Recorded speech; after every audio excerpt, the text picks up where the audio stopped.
क्योंकि दार्जिलिंग का इशू जो है वो पॉलिटिकल इशू है और जो भी बातचीत होगा वो पॉलिटिकल द्वारा ही सॉल्व किया जाना चाहिए बोल के हम लोग तो चिट्ठी लिखा था 3 जनवरी को।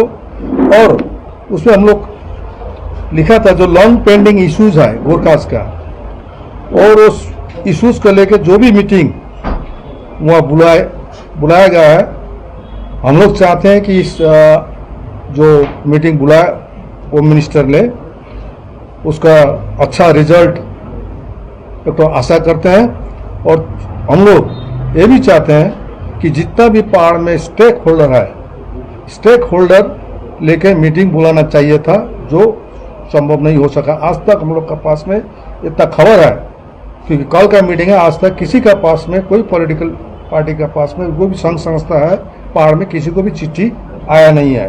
क्योंकि गोरखा को समस्या का जो वहाँ गोरखाओं के लिए पहाड़ में जितना भी जो काम करता है संघ संस्था हो पॉलिटिकल पार्टी हो उसको बुलाया नहीं गया है। इसके लिए हम लोग चाहते हैं जो भी हो आप लोग मीटिंग कर रहे हैं, खुशी का खबर है, लेकिन एक तो समस्या का समाधान दिल्ली का तरफ से गोरखा को जो वो लोग मैनिफेस्टो में 2009 से लेके 2014, 2019, 2024 में जो वादा किया था भारतीय जनता पार्टी ने, उस वादा को हम लोग चाहते हैं कि पूरा करने का समय आ गया है। कल 2 तारीख मीटिंग में इसका समस्या का समाधान वो लोग करेंगे, ये हम लोग का आशावादी है।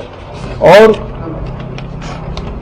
इसका लिए हम लोग ने आज ही गृह मंत्रालय Nityanand Rai, honourable minister of state for home affairs, government of India, NP office new Delhi में आज ही हम लोग मेल कर दिया इस वजह से। और एक चिट्ठी दार्जिलिंग का जो सांसद है, सांसद को थ्रू भी हम लोग मेल कर दिया आज ही चिट्ठी, क्योंकि हम लोग चाहते हैं इसका समस्या का समाधान जल्द से जल्द हो।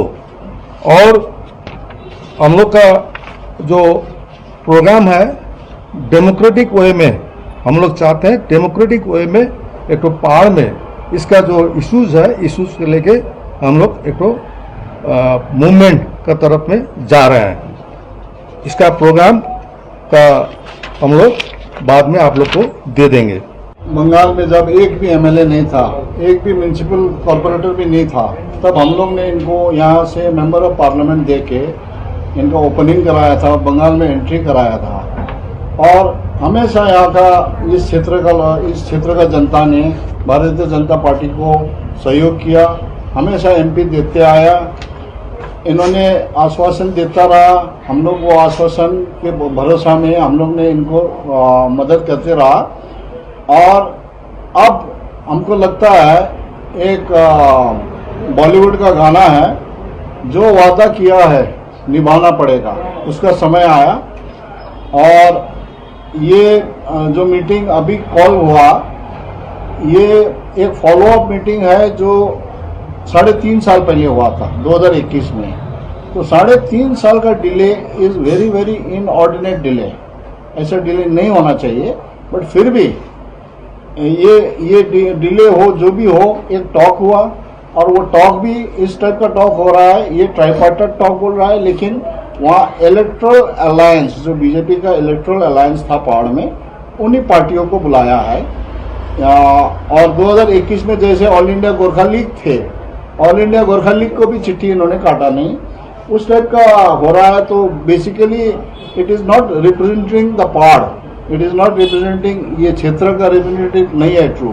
इसलिए हम लोग ने 2 जनवरी 3 तारीख को हम लोग ने चिट्ठी लिखा था कि जब भी टॉक्स होगा पॉलिटिकल लेवल में होना चाहिए, क्योंकि पॉलिटिकल प्रॉब्लम है, पॉलिटिकल सोल्यूशन होना चाहिए। और तमाम यहाँ का स्टेक होल्डर्स को, जो भी यहाँ का जाति के लिए, क्षेत्र के लिए लड़ रहा है, चाहे पॉलिटिकल पार्टी हो या नॉन पॉलिटिकल पार्टी हो, सबको इंक्लूड करके करना चाहिए, तब ये टॉक्स मीनिंगफुल होगा। उसका रिजल्ट, जो टॉक्स का रिजल्ट होगा वो भी एक्सेप्टेबल होगा। खैर वो हुआ नहीं, बट फिर भी हम लोग चाहते हैं, अभी हमारा जो भी यहाँ का जो बीजेपी का इलेक्ट्रल अलायंस पार्टनर्स जो गया हुआ है, हम चाहते हैं वो सच्चे दिल से यूनिटी ऑफ डिमांड रख के पेश आए, अपना क्षेत्र और जाति का एकीकरण, एक यूनिटी दिखाए वहाँ पे, और डिमांड ज्यादा छोटा मोटा इसमें टाइम पास ना करके सिर्फ 2 डिमांड में कॉन्सेंट्रेट करे, creation of separate state of Gorkhaland number 1 and number 2 जो 12 लेफ्ट आउट कम्युनिटीज जो गोरखा जाति का जो शेड्यूल ट्राइब में डालना है वो ये बस दो इशू में हैमर करके उसको हासिल करके जैसे भी आना चाहिए, बस हम लोग यही चाहते हैं। इंडियन गोरखा जनशक्ति फ्रंट का जो प्रमुख है अभी अजय एडवर्ड जी, वो भी जीएनएलएफ में था। इलेक्शन के पहले एक बीजेपी के साथ समझौता हुआ था, इलेक्टोरल अलायंस हुआ था कि BJP will do for the political solution of the Gorkhas. तो इमीडिएटली आफ्टर 21 इलेक्शन अक्टूबर में एक फर्स्ट मीटिंग हुआ था। उसके बाद 3.5 years के बात हो रही है अभी, कहीं ये पॉलिटिकल स्टैंडिंग नहीं है बिफोर 26, नंबर 1। नंबर 2 ये है कि अभी बुलाने में भी कि कितना लापरवाही हो रही है। देखिए, नीरज जिम्बा को बुलाया एमएलए को और राजू बिष्ट जी को बुलाया, तो बजगाई जी भी एमएलए है, उसको नहीं बुलाया। और दूसरे पॉलिटिकल पार्टी जितना भी रीजनल फोर्सेस है उसका भी नहीं बुलाया, अभी तक खत नहीं आया। रुदन ना बोला है ना, रुदन is not also invited. C somewhere the BJP is ignoring the regional forces. The scenario is like this only.